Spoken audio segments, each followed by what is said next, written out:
Welcome to Tripping Over Love, where we talk all about breakdowns, breakups, and breakthroughs. I'm Courtney Corona with Keith Miller. Hi. Hi. Oh, sorry. I just have to stretch for a second. How's your body feeling after last night? Oh, it's hurting. Everything is tight. Do you want to tell our guests, our listeners, what we did? That was a creepy face. We didn't... Ecstatic Dance? Is that what it's called? Ecstatic Dance. You describe it. I feel like you know more about it than I do. So a friend invited us to this thing, and I had heard about it before in our area. Maybe this is in lots of places. But it's put on by, from what I can tell, like someone who's in the healing space. Yeah, meditation, kind of. Yeah. You know, so it's a dance party, I think you could say that, but there's no partying. They're not serving alcohol. It's supposed to be a sober. Yeah, I mean that was never emphasized, but I think they're just not serving alcohol. So yeah. They didn't say come sober. It does say it on the. Oh, did it? Yeah. It said it. But we don't think everyone was sober there. No, I don't think so. But to each their own. Of course.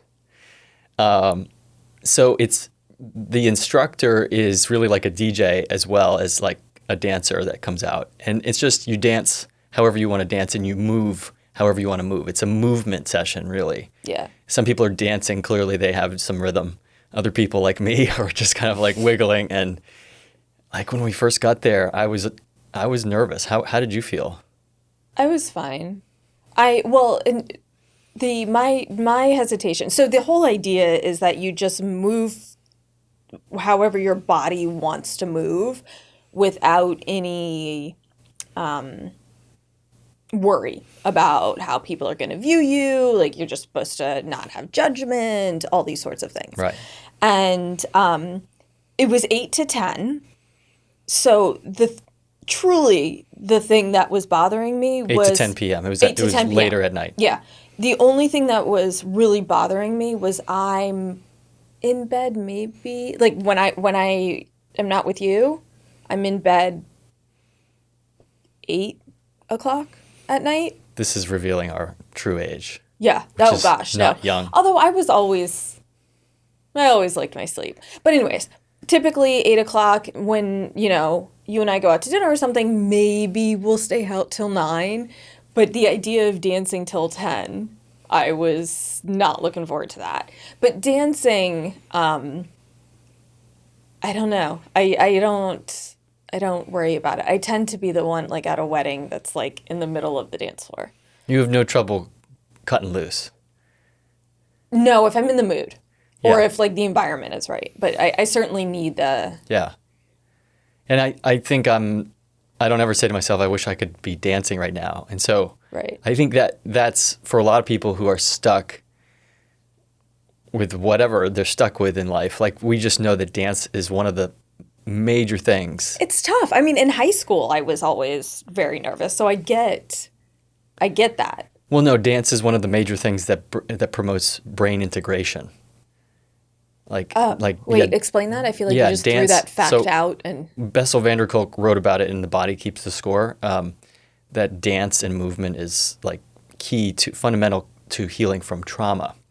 Oh, okay. When we were... Which would explain why I ended the night in tears. You did. Stuff came up for you. Yeah. Yeah. What was your first impression when you walked in and saw the guy? That was clearly a regular, somebody who's very talented with his own movement and in touch with his body. And he was as if I've seen it in performances, he was almost looked like he was melting into the floor. He looked like he was a Broadway dancer. Yeah. That, was doing, I was thinking Lion King, when you're acting like an animal and you're just kind of, I don't know how to explain it, but you're crawling around, but it's very rhythmic and... He was moving on the floor as if the floor wasn't there. Yeah. It was he was in a body of water. And he was bouncing and I've been to some, in the scale of weird things that I've experienced, that was very low. Okay. On the totem pole. So it didn't strike me. I'm pretty open to that stuff. Is it a hippie thing? Can I say that? One time somebody got really mad at me for using the word hippie. it's making me pause. So but you don't, regardless, you're not meaning it in a negative way. No. You mean it in a Endearing. free-spirited Endearing. way, right? Yeah. Yeah. Yeah. But yeah, no, I've I think walking up to a ceremony where everybody was naked unexpectedly on a trip in Northern California was probably one of the most, I wouldn't even say weird, unexpected. I don't like using the word weird because weird to me is judging something. So I won't, not that I'm great at judging things, but I don't like to use that word because I feel like it's, if I use the word weird, half the stuff that I do would be, or that I'm open to or excited about or interested in, many people would be like, oh, that's weird. So. Quick reference to the Soul of Life. Yeah. Olga Soul of Life is your my previous former podcast. Olga Khazan, journalist for The Atlantic, wrote a book called Weird. I think it's called Living as an Outsider in an Insider's World. And she talks about growing up Jewish, Russian Jewish in Texas, in West Texas. Oh, wow. And just like weird is just like, it's like she kind of like talks about embracing that word and like just like making it like instead of being ashamed of it. So this is a really, really good book. Yeah, that's true. I could own my weirdness. I don't ever want to call anybody else weird unless I'm in like a really cranky mood. It may come out. But yeah. Well, it's such a nebulous thing. Like, but like, yeah, last night I felt like, other than the fact that I have like plantar fasciitis that's rearing its head and, you know, I'm supposed to be not running. I'm not running. And you told me this as we were walking into, I didn't even know that you had. Well, like I keep doing things because it doesn't hurt while I'm doing it, but then it hurts afterwards. And my trainer said like, yeah, you got to stop running and we got to take care of it. The former trainer in me wants to like just make you pause. Well, I've been in denial about it. I like to run. I like to run a few times a week. And if I can't run, I get a little cranky. So I got to turn my crankiness onto the cranks of the stationary bike. Crank it out on the bike instead. Yeah. You know. So I had a blister like within 5 minutes. We're barefoot. So you're barefoot on hardwood floors. At least in this case. Which the cleanliness of which we don't know much about. But I got in touch with the floor at several times. Yeah, you were rolling around the floor. I did some floor work. We call it floor work. Who's we? Are you part of this group now? I'm part of the entourage of I see. Ecstatic dancers now. I consider myself an ecstatic dancer, not just a dancer. Absolutely. I'm ecstatic about it. What is that? What did Broadway hands? Oh my hands? Gosh. Broadway hands? No, it's SNL. What is my problem? Oh, that's so embarrassing. Happy hands? No, it's jazz hands. Jazz hands. Jazz hands. Yes, it is. Jazz hands. I'm not sold on that. Ecstatic dancer. Everybody gets it. Yeah. Whatever it is, there's excitement. So yeah, you walked out with some injuries that were worse than how you started. I kind of limped down the stairs. Oh. And but whatever, I'm not complaining. Regardless, it was fun. It sort of wraps up into a meditation, hence the crying. There wasn't. Oh yeah. There's a flow to the music. We were just talking about, I'm just going to call this out. We were just talking about how I need to lift my hand really high to get in your camera shot. That's it. You just did it. And I've been doing it a few times. I've been looking at your hand, seeing if you would track. It's stressing you out. like, why am I looking at your hand that's in front of my camera? But no, you caught it. I figure at least if I called it out, then if I made that mistake, it's the Italian in me. I can't help it. Okay. Anyways, what was I saying? Oh, like it's this flow where, you know, it's super upbeat, kind of techno. I did like the raver in me from when I was younger felt it. There was some of the music was very like techno. I don't know if that's a cool thing to call it now. But the raver in me sees, honors, and respects the raver in you. Namaste. There's not an ounce of raver in you. You were too sweet and good. That was a yoga joke. Oh, yes, it was. It wasn't about, I know I'm not a raver. Anyways, so it's super upbeat, and then it gets really chill and sort of meditative, and it definitely brought up emotions, and it triggered memories from me that were not coming up before.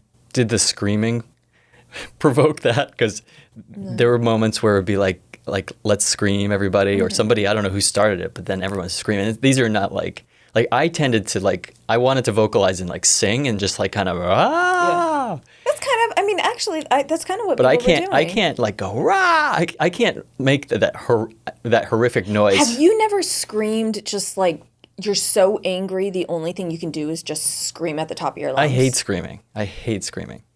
It hurts. It hurts.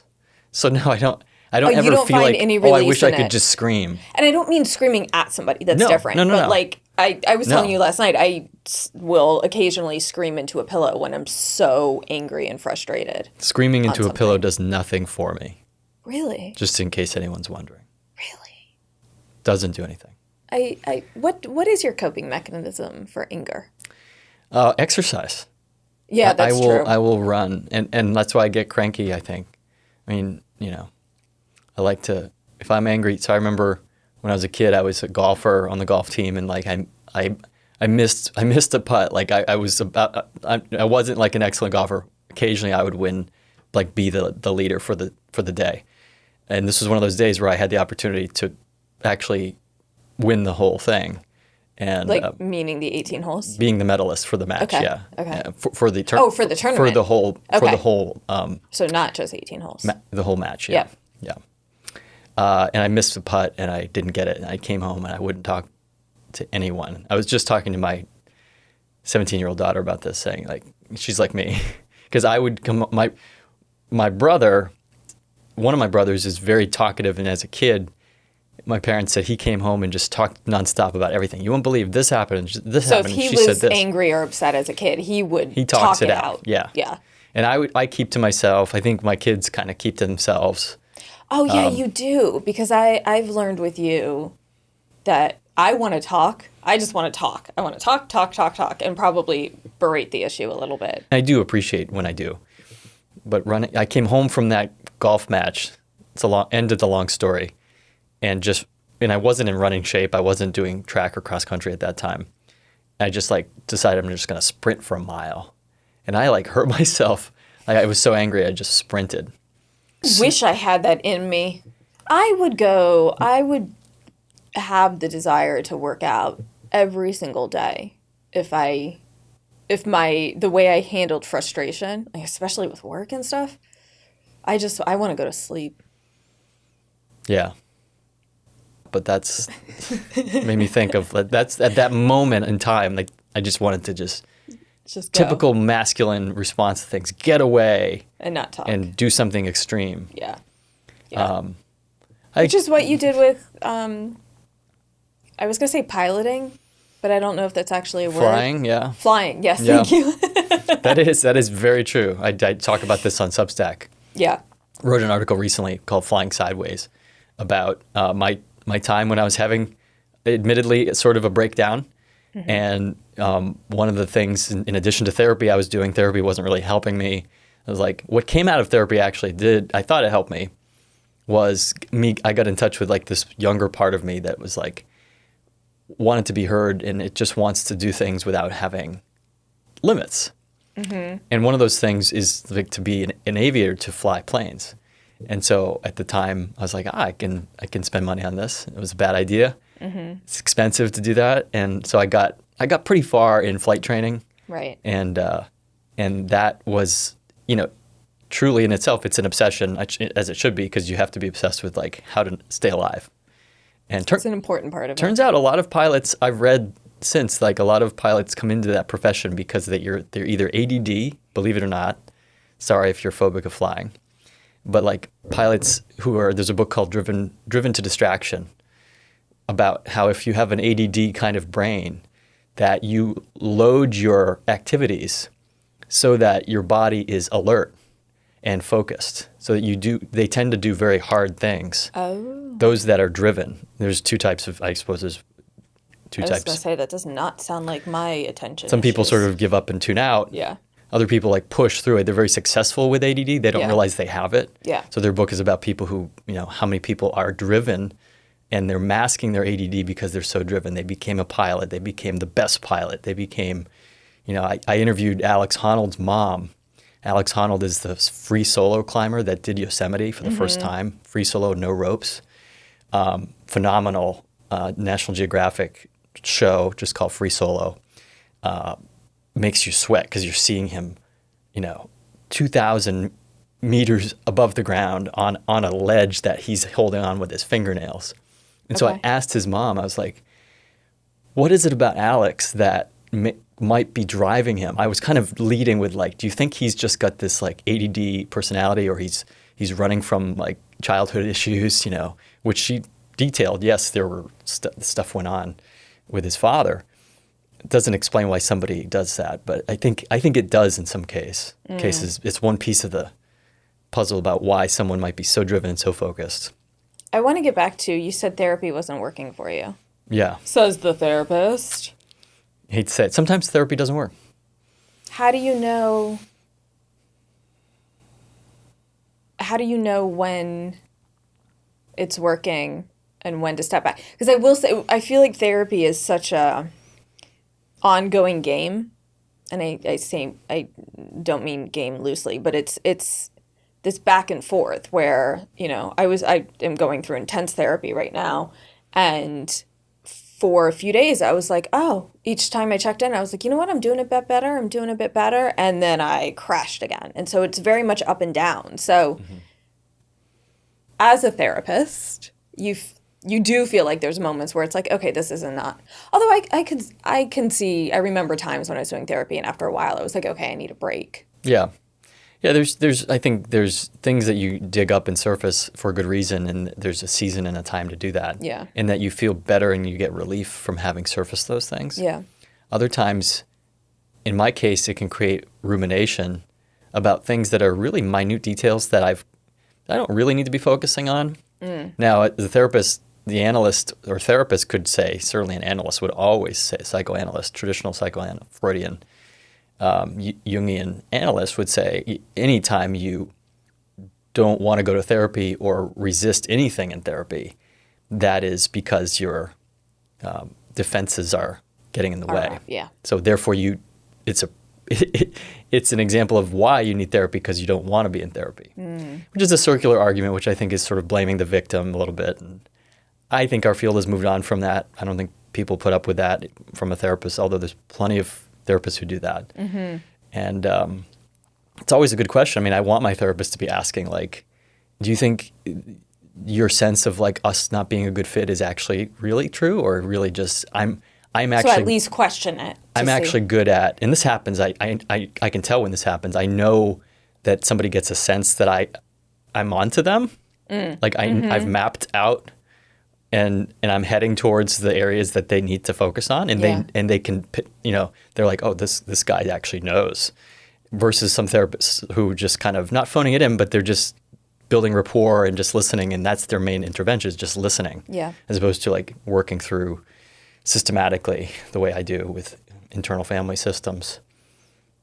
People can get a whiff of that and be like, oh, you're not, I'm not bragging, but it's like, you get a sense of like, oh, you're going to be good at this. Let me quit now before you get there. Because they sense that somebody is going to start digging into things. Yeah. No, that makes sense. But ultimately, you needed something. I want to wrap up that conversation, because I feel like it's to say therapy didn't work, but you. Well, it led me to, I went on to say in the article on Substack that it was revelatory in that, it was like, it's like a conveyor belt, the subconscious, I think. My subconscious needed to, the first layer was this like young part that just wanted to be seen and heard and just be expansive and play and do fun technical things that would be amazing if you had that skill, flying a plane. I could have been equally obsessed with playing the guitar, much cheaper. I don't know why I didn't, but it was like, go do this really hard thing. And sometimes there's a shock value. I found this for me when I'm in a place where I need to make a decision, I'm just like, okay, what is something that's just going to be like so far from what somebody would expect? Sometimes. And this was when I was Yeah. younger. You know, and I didn't realize it at the time, but that's what drove some of the questionable decisions I made. Yeah. Yeah. So that layer needed to come up for me. Go get that out of my system. End of the road, ran out of money. Then realized, I could be spending my money on actual treatment that's more interventional. Right. So there's a term, interventional psychiatry, that, I founded a clinic that does that offers ketamine therapy, ketamine treatments for depression and anxiety.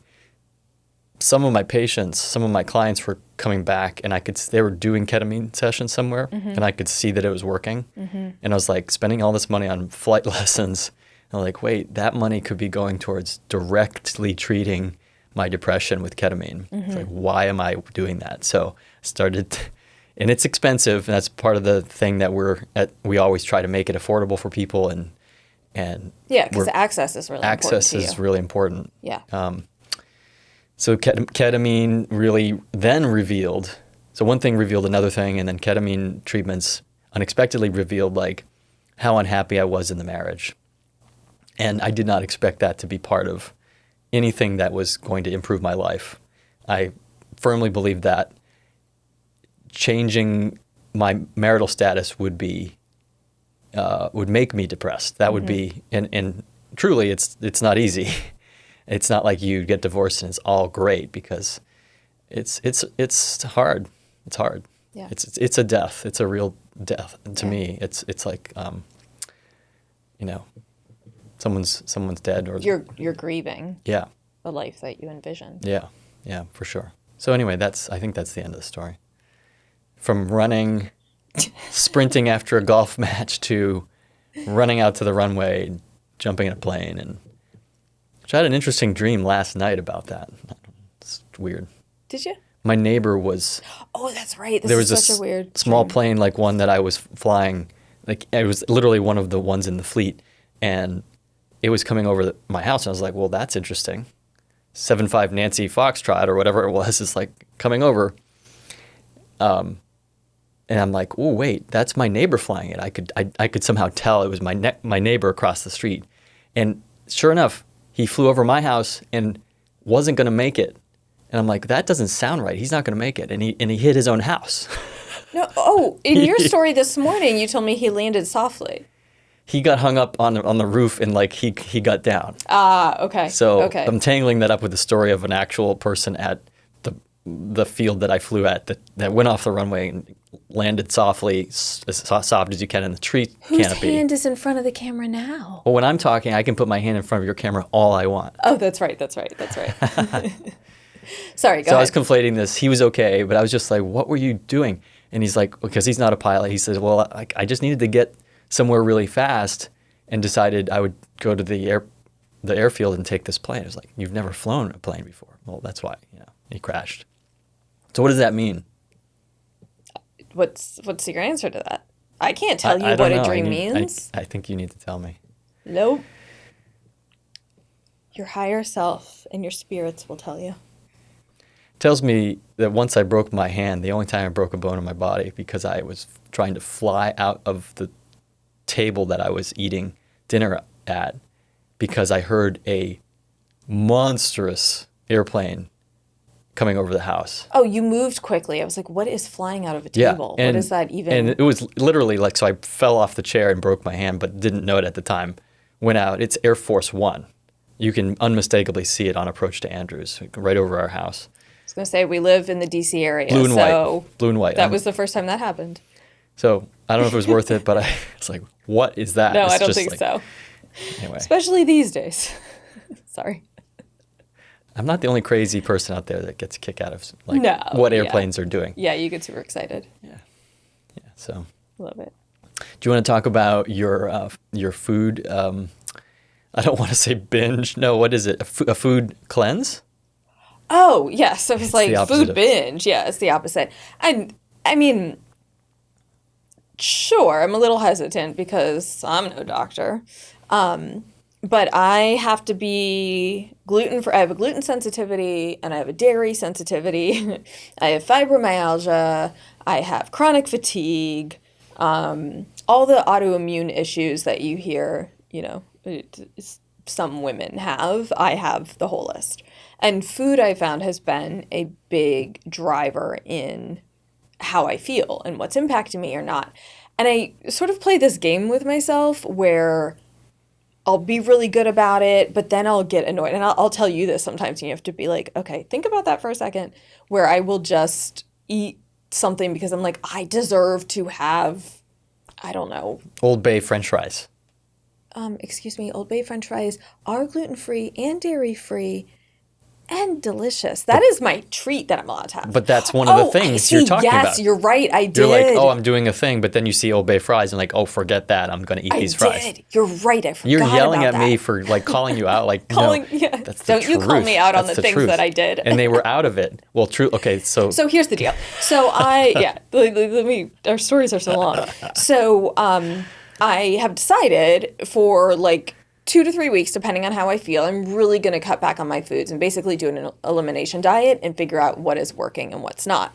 And then I screwed up yesterday because you wonderfully made chicken kebabs that were amazing and delicious and all of the things. they were. They were so good. And then after we went to, so then I was, the day is kind of like, oh, I really didn't do well this today, which means you kind of have to start over. It's not, So then we went to a pizza place after the dance. Because I might or might not have had the munchies. Yeah, no, he definitely had the munchies.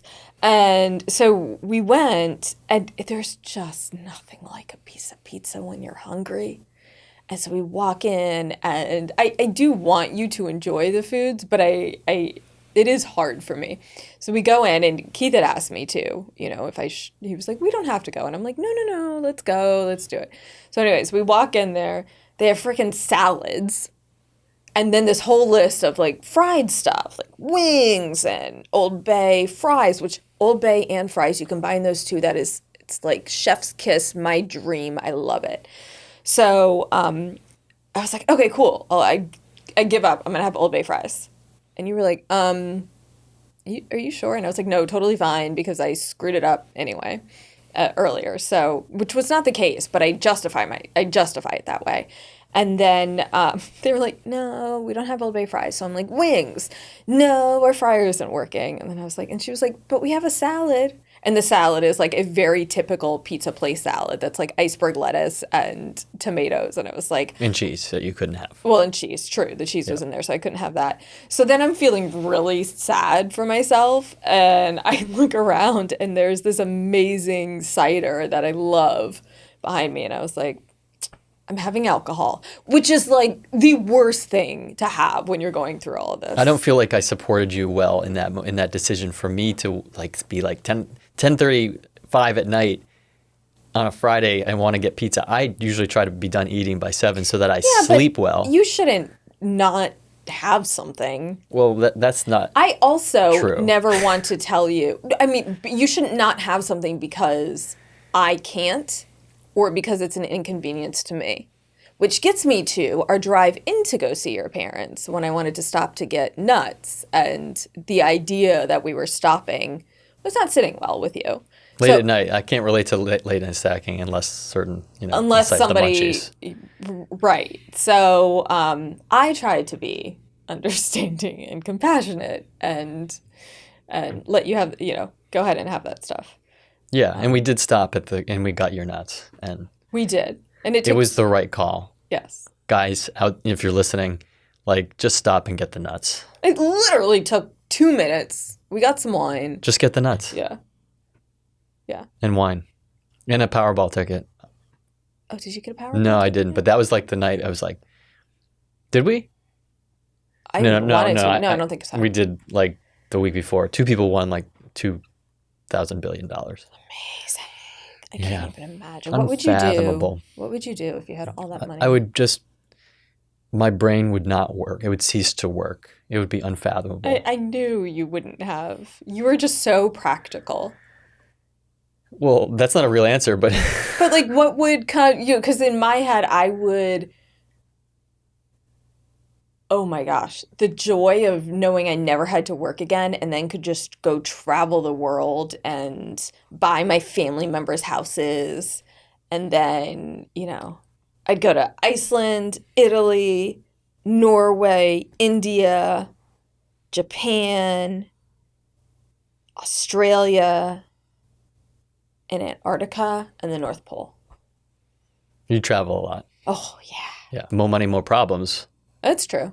That's true. Biggie Smalls, was onto something. Although I think the other thing I hear a lot of people say who are financially, well off is money doesn't fix everything, but it sure as hell helps a lot. Whoever says money doesn't matter, that's BS. And then when you're really wealthy, there's a study about people who won the lottery and people that got paralyzed, paraplegics, couldn't walk. Mm-hmm. And they wanted to know, do they reset to their baseline level of happiness at some point after the dramatic, shocking event? Yeah. And they studied the positive event. You'd assume positive, winning a lot of money. And they studied this really intensely negative, losing your ability to walk.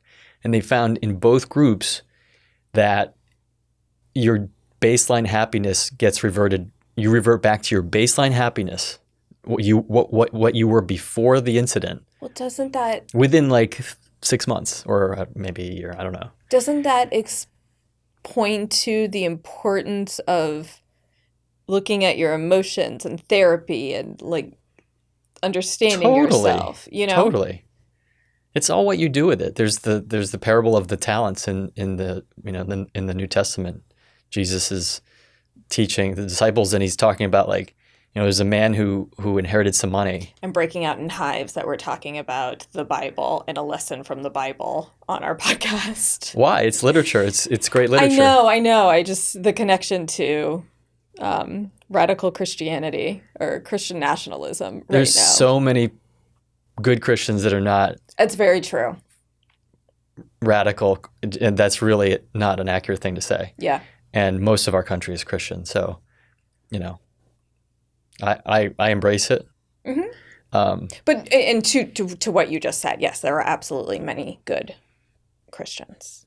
Yeah. So my point about the story, which Jesus' story, is he's saying to people, there's a guy who inherits a decent amount of money, and he just basically puts it in a hole in the ground, does nothing with it except hide it. And then another guy inherits. It's always a guy, I guess, in the storyline in the Bible. Side note: another guy inherits it, and then he invests it and makes use of it. And basically, Jesus says there's better places to put your money than besides a hole. Yes. Definitely invest. Your birthday's coming up. My birthday is coming up. Yeah, a few days. I better get going. Got to wrap. Do you know what you're going to do? That's not fair to ask. You can't ask ahead of time. What do you want to do? We're both. Would you say? No, I don't want to speak for you on this. I'm not great about birthdays. I'm terrible. Yeah. Yeah. So collectively, I think I totally skipped my brother's birthday. Sorry. Oh, when? Do you know? Oh, now I'm putting you on the spot. So tell me when it is then. What, his birthday? No. Yeah. I think for both of us, remembering the date is oh, thank you. I don't know. It's hard. It's hard to remember. But I don't like to do a lot for my birthday. I like to, and presents don't have to be, well, my family doesn't do presents. Where we decided presents didn't make sense. We do them for, my brother's kids, my nephews, because they're kids and that's fun. But presents generally, I usually like an experience, or just to do something together. And then, but when you win the lottery, I will take every present you want to get me. Bling, bling, bling. Yeah, but so we were talking maybe going for a hike, although with your plantar fasciitis. Well, I've got an idea of what Oh, we're do gonna. you? Yeah, yeah. Okay, cool. You don't have to start giving me ideas. That's so I was nice, just going to repeat the generous ones of you. I gave. And then we were talking about possibly going to a winery on Saturday with my family because we live near my parents and brother and sister-in-law and nephews. And then potentially doing a wing challenge after. Well, Yeah. you doing a wing challenge. I'm a wimp. Do not give me anything spicy. Not an aviation term. No. Wing challenge. I think most people know what a wing challenge is. Yeah. Because of the guy. Who's the guy that does his show? Oh, I knew you were going to ask me. Oh, my goodness. The guy. I want to say hot wing. Is it hot? Wait, hot wings. Or just hot wings, hot wings. Are those a thing? But the show is really good. You're looking it up right now. The wings challenge. And I know that's what my brother, those are the hot sauces that he ended up getting. I'm continuing to talk for those of you who are not watching the video because Keith is looking on his phone right now. And as a former anchor, I can't stand silence. Isn't it called Hot Ones? Is that it? Hot Ones. Is it? Hot Ones. That sounds right. Its basic premise involves celebrities being interviewed by the host. Can you give the host name because he's amazing? Sean Evans. Sean Evans. He is, Over an increasingly spicy set of chicken wings. Yeah. Several spin-offs have been produced. He's an amazing interviewer. Amazing interviewer. That's really it. I've not watched it once. Should I watch it before I eat hot wings with your brother? Absolutely. All right, we're going to watch it tonight. Ooh, I'm going to come up with tonight. questions. Spread those wings, baby. I'm going to play Sean. Sean? Yeah. Is that his name? Sean. Yeah. It will never be as good of an interview Sean as he Evans. is. But it's really good. It's fun to watch. But anyway, so my brother got all of the hot sauces, and you guys are going to do a hot wings challenge. So we may do that on my birthday too, because really for me, I just want to be around people. And speaking of living close to your parents, so when I don't often visit my parents in New England during the summer because raising kids, like summer was often the time we'd take the family vacation, and we'd end up doing like the winter holidays visiting New England. So it's really nice to go up to Boston during this time of year because it's the best time of year. First time I've been to Boston, and it is beautiful and amazing. Which is crazy, but that's great. Crazy that it was the first time. First time. Yeah. Well, you're a New Englander. It's a quaint little. I think of it as a little city. Yeah, I love it. Because you can kind of walk the downtown in a day, which we kind of did. And we did the Freedom Walk. Oh, we'll talk about it in a second. Freedom Trail, yeah. Freedom Trail. So right. My dad loves to garden, and it's like his obsession. It's like your dad's obsession or pastime with playing pickleball. Like 24/7. And as I'm about to leave, he's like telling me about. I think I asked him, or they made a rhubarb pie. Strawberry rhubarb pie is like my favorite pie to make, and it's very often not in season. You just don't find it unless the summer is in. And it's easy to grow. It grows like a weed. I just don't have the yard with sunshine to do it. I've tried. So anyway, I went and harvested these stalks are like this big. Hold on. It looks like celery. I'm so lost in this story, and I was there. I'm going to make a strawberry rhubarb pie probably when I'm done with this. The point of the story is you got your dad, who's an amazing gardener, was growing rhubarb. Yeah. And you were able to get it right before we left. For the airport, I'm like, let me chop some of those stalks and stuff them into a Ziploc bag and see if they'll get past security. Because they look like sticks of dynamite. One bite out of it and you know that they're not. Yeah. No, thank goodness. Well, what's funny is as you're talking about this, my mouth is salivating, watering, because it was so tart. It is tart. It's so tart. Your dad put a little salt on it for me.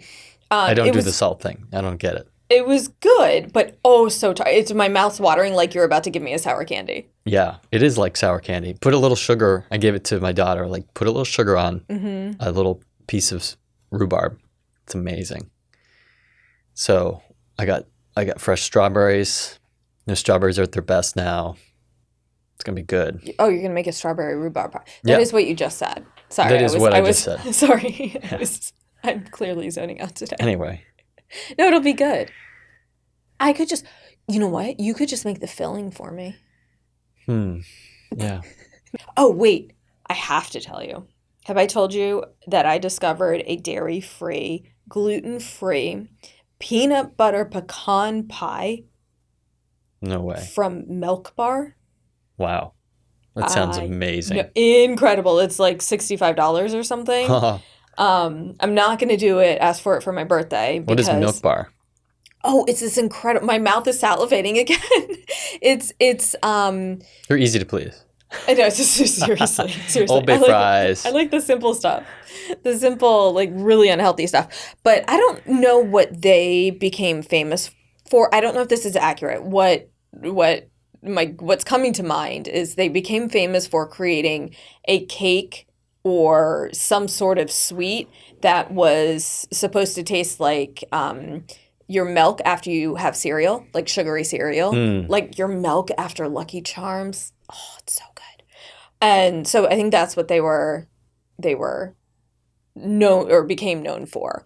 And so they have like the amazing traditional yellow cake with the funfetti. They have like their own funfetti cake and all of that. And then so I happened to find that they had this. So I think that's going to be my Christmas treat to myself. Wow. I know, I can't wait. I'm very excited. It'll be good. I'm just taking notes because your birthday's coming up. No, I know, but I can't. I'm doing the detox. Oh, you're doing this like, yeah. You're gonna get tested for like celiac and like allergies? The gamut. Yeah. Everything. And then doing the elimination diet as I gradually put things back into my body, I can start to figure out what is not making me feel great. Yeah. The tough thing is when it's a sensitivity, it's like days later. So like when we went to Boston, oh my gosh. Mike's Pastries. We went to the North End. Oh, everybody goes to you see people carrying around boxes that say Mike's Pastries. There's a bunch of great bakeries in the North End, the Italian section in Boston. So delicious. But Mike's is the one, and so the cannolis and cookies, and you got pistachio. I had it pistachio macaroons, and which are dairy free, gluten free, and they were incredible. Like I actually want to try and make those at home. They were so good. But that night before, we went to an Italian place, and Keith and I kind of cut off or spread out to go find a place that was gluten free and dairy free and would have food that he wanted too. So I went into this restaurant that we ended up going to, and I like talked to the waiter and talked to the front and talked to the person at the bar, and I was like, is it gluten-free, dairy-free? All these things. We figured out what I could eat. I called Keith, tell him to come over, let's have dinner there. I knew about an hour later, my stomach started to feel funky, and then... Do you think they put butter in that? I don't know. Assuming it was gluten-free pasta. All I know is I did all the things. Yeah, I think there was definitely dairy in it. Because that's what I think happened. But I started to, my joints started to swell and all of it. And it's taken, what are we at, Saturday? Oh, it's taken about a week for me to get better for the most part. So with the elimination diet, as you start to bring things back in, the tough part is when you're sensitive, you don't quite know, but it'll be helpful. You can be tested for that too. So I'm just doing all the things. Isn't it easy to give up on trying? My nose itches. I'm sorry. I don't know why I just called that out. Isn't it easy to just give up on trying? Oh yeah, completely. But I always say there's something in me. I'm lucky that there's always a little something in me that is like, keep pushing, keep pushing, keep pushing. Because I could have. Is it my voice? No, but you do help. I take credit for this because this has been me my whole life. Yeah, you should. With depression, anxiety, the PTSD that I just learned I have been diagnosed with, all of those things. And then fibromyalgia, I did list all my stuff before. But there's always been something in me that has said, push forward, push forward. Now to sometimes an extreme where that hasn't been the healthy thing. But I just never wanted to be defined by any of that. I have given in so much. But yeah, no, it's super easy. Yeah. And when it's, this sounds ridiculous, but when it's a sensitivity and not an allergy, I don't need an EpiPen. You're not going to, rush me to the ER. So they're very, I have to deal with the problem myself. And the hardest thing for me is to prioritize myself. this sounds so ridiculous as I'm saying it. Like, I will, if I knew it was going to be an inconvenience to you or somebody else and they had to take me to the ER, I'm not even worried about my health. I just wouldn't do it because, I wouldn't want to put somebody else into that. But yeah, I have some issues sometimes because I'm like, oh no, I deserve to have this. And I'm like, what was I thinking? Well, and you're getting to the bottom of what the sensitivity is, because if it is truly an allergy, because we had a son that was anaphylactic allergies to like all the things, and then he got desensitized to it. So now he can have peanut butter, he can have milk, he can have some tree nuts. But then sometimes I'm like, okay, I'm going to learn how to make bread, or I'm going to learn these are the things I'm going to do. So one day I will. Bread that you can eat. Oh, yeah. I've made bread before when I could have gluten, or I thought I could, and it was really good. So I do want to try. I've read a lot about European flours, especially like in France and Italy, that are easier to digest if you have a gluten sensitivity. So I bought some of that. I saw the kombucha starter in your kitchen. Yeah. So you're going to do that? Yeah, I might do that this afternoon too. I got some soda bottles with stoppers on them, and you take some ginger. So I got this book. Also another Substack post. I wrote about getting this book called The Forager's Guide to Wild Drinks. And this book like just called to me on the shelf. I like open it up. It's like how to make a concoction with spruce pine needles. Oh, you're not doing the magnolia tree one. I guess they're both. Well, my goal is to do magnolia ginger beer or soda. The magnolia tree in the backyard is, I think, producing flowers, but I haven't timed it to catch one that's like not rotten. Yeah. So I'm going to put some ginger. You can ferment just about anything. And you put some ginger in some unchlorinated water. It has to be organic ginger. It can't be irradiated, which a lot of vegetables are, to kill the bacteria. You want the bacteria on the ginger. It starts to grow and ferment. You keep feeding it ginger every day. Just like you would with a sourdough starter. It's Sugar kind of the and same ginger, approach. yeah. And then it starts to ferment like 5 days, and then it gets bubbly, and then you actually soak the magnolia leaves. This book just goes into like all the things in your backyard that you can just soak, and the chemical process to what to soak it in to get the flavor and the aroma. Apparently, magnolia has a citrusy kind of note to it. Yeah. And this was a product of a long day at the winery. And then we decided to stop by all they wanted was peaches. Somebody went to the winery Peaches, yeah. Yeah, somebody came to the winery and, we have to do this if we go to the winery for my birthday. Because I got the canned peaches. Oh, or fresh would be amazing. Yeah. They brought fresh peaches and then put them in the wine, which I know sounds simple, but it looked so delicious. So we're at the winery. We're totally going to do that. It was so good. So we're at the winery all day, and then we decide we should go to a farmer's market so that I can actually get peaches. And then we just went shopping.